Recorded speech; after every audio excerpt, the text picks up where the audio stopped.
तो लोग उनकी तपस्या भंग कर देते थे। तो उस चीज़ से परेशान होकर भगवान विष्णु के पास जाते हैं, कहा कोई ऐसी भूमि हमें बताओ जहाँ हम तपस्या कर सकें और कलयुग का प्रभाव ना हो, कोई राक्षस को उधर हमारी तपस्या भंग ना कर सके।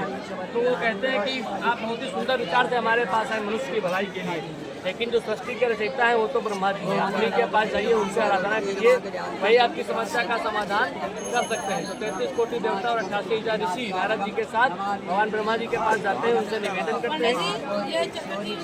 वही बता रहे हैं। तो भगवान ब्रह्मा जी अपने मन के द्वारा एक चक्र को उत्पन्न करते हैं, क्योंकि जो चक्र है वो भगवान विष्णु के पास है, किसी और देवता के पास चक्र नहीं है।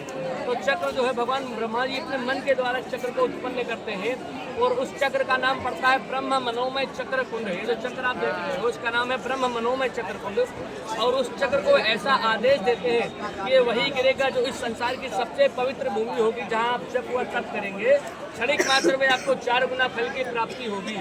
और उसके बाद वो चक्र पूरे पृथ्वी मंडल का भ्रमण करते हुए उस चक्र को कोई पवित्र भूमि नहीं मिली। चक्र वो पुनः ब्रह्मा जी के पास वापस आ रहा था।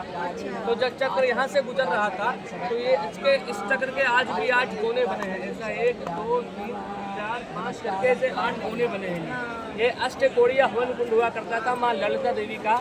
वो सतयुग में यहाँ हवन करते थे। हवन का जो धुआं होता था वो आकाश को जाया करता था और आकाश को पवित्र करता था।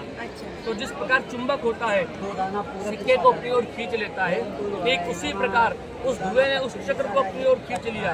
और उस चक्र का सात्विक अर्थ होता है, किसी भी चक्र का सात्विक अर्थ होता है भेदन करना या काटना।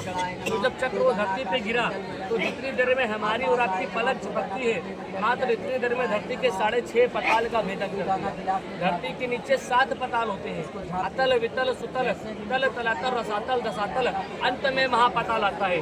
जब 6.5 पताल का भेदन हो गया तब ऋषियों ने मुनियों ने फिर से हाहाकार मचाया कि शेष आधा पताल बचा है, अगर यह भी टूट जाएगा तो धरती जो है वो जलमग्न हो जाएगी, हम तपस्या करने के योग्य नहीं बचेंगे। कृपया इस अनर्थ को रोक लीजिए, हम तो मनुष्य की भलाई के लिए आपके पास आए थे, ये तो मनुष्य की ही पड़ा पड़ी। तो ब्रह्मा जी बोलते हैं हमारे पास जो छोड़ने की शक्ति थी हमने छोड़ दिया, रोकने की शक्ति हमारे पास भी नहीं है। शक्ति को शक्ति ही काट सकती है।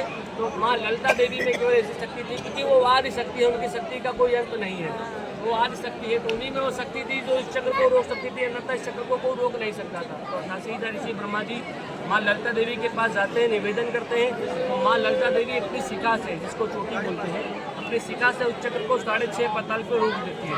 6.5 पताल पे जल चक्र रुका हुआ है, 6.5 पताल से जल आता है।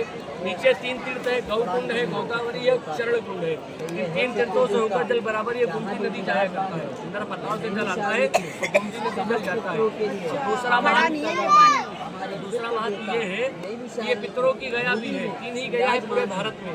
चरण गया गया जी बिहार में, वहाँ माता पिता के चरणों की पूजा होती है। कृपाल गया बद्रीनारायण उत्तराखंड, वहाँ माता पिता के सर की पूजा होती है।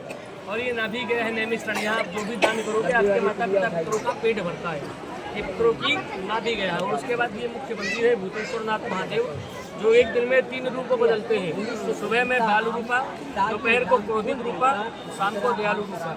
गया में जाओगे बिहार में वहाँ गणेंद्रनाथ है, नेपाल जाओगे काठमांडू में वहाँ पशुपतिनाथ है, काशी जाएंगे बनारस में वहाँ बाबा विश्वनाथ है, और नैमिषारण्य जाओगे वहाँ बाबा भूतेश्वर है। क्या बता रहे हो? वहाँ कोतवाल भैरव जी है, यहाँ कोतवाल से वहाँ कालेश्वर जी है। इनका दर्शन कर लीजिए। मंदिर तो है ऐसे बहुत है, लेकिन मेन मंदिर वो है, वहाँ दर्शन करो, भगवान को प्रसाद चढ़ा के फिर भैया के साथ अन्य मंदिरों में दर्शन।